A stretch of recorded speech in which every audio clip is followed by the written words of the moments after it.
Olá pessoal, estamos agora com a nossa quinta aula sobre o tema recrutamento e seleção. O que nós vimos na aula passada? Falamos de recrutamento interno e externo. Fizemos essas perguntas aqui. Existe alguém internamente? Qual é a urgência do preenchimento da vaga? Temos necessidade de arejar a área? E qual o tempo de adaptação dessa nova pessoa à área que está recrutando? Na aula de hoje vamos falar sobre entrevista. Não abordando tudo, vai ser o início, e principalmente aspectos administrativos. Temos aqui, primeiro, local adequado. Providencie um local adequado para fazer entrevista. Um local muito barulhento, que você tenha que ficar se aproximando do entrevistado para tentar ouvir o que ele vai falar, não é muito bom e causa uma impressão muito ruim. Então, um local silencioso é importante para isso. Reserve um tempo adequado para fazer essa entrevista. Se você tem uma série de entrevistas para fazer e a expectativa, pelo que você está querendo saber, querendo pesquisar do candidato, leva em torno de meia hora,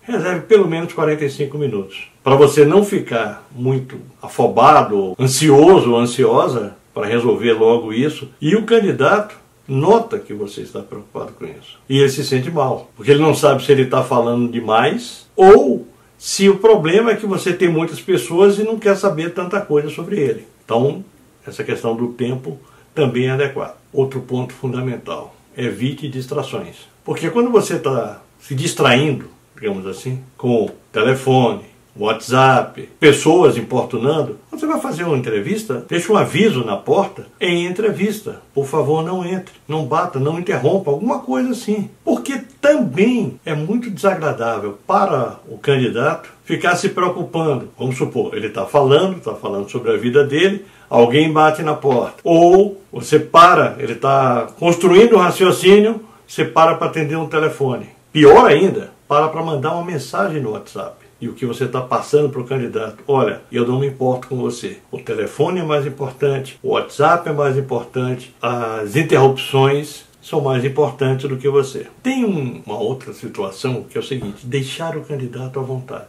E quando eu falo deixar o candidato à vontade, não é tome aqui um café, tome aqui uma água, ou tome aqui um chá. Nós não sabemos quais são as características ou os gostos que o candidato tem. E ele pode até se sentir embaraçado em não aceitar o café ou não aceitar o chá. Agora você imagine a situação do candidato que não gosta de café ou não gosta de chá, ou não gosta de café com açúcar, coisa parecida. Ele vai tomar como se fosse uma parte do processo de seleção. Pensa ele: se eu não tomar, eu vou ser excluído do processo. Se eu não tomar o café ou a água. Qual é a melhor situação? Mostre para ele: olha, aqui tem café, aqui tem água, e se você precisar ir no sanitário por qualquer razão, o sanitário fica do lado de lá. Durante o processo de entrevista, de uma maneira discreta, óbvio, procure observar o comportamento do candidato. Se ele está aparentando muito nervosismo, se ele está calmo, tranquilo. Se a vaga foi uma vaga aberta, ou seja, que o candidato sabe qual é a empresa, veja se ele realmente pesquisou sobre a empresa, se ele mostrou interesse em conhecer a empresa, se ele fez o que a gente chama de dever de casa. Se a vaga é fechada, aí não tem jeito, porque ele vai para uma entrevista, digamos assim, às cegas. Ele sabe que tem uma vaga para analista, para auxiliar, para assistente, ou para qualquer coisa. É uma empresa do ramo alimentício ou do ramo de varejo, mas ele não sabe qual é a empresa, portanto ele não vai ter como pesquisar. Mas se a vaga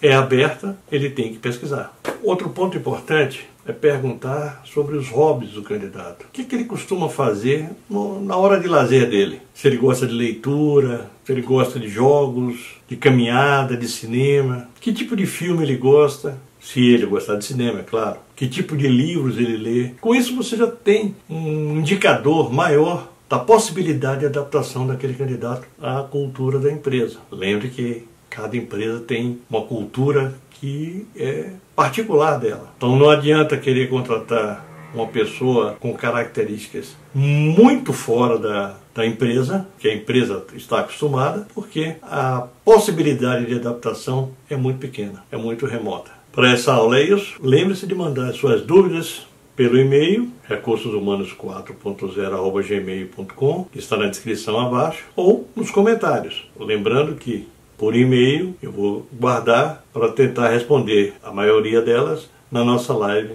quando ela ocorrer. Até lá, pessoal!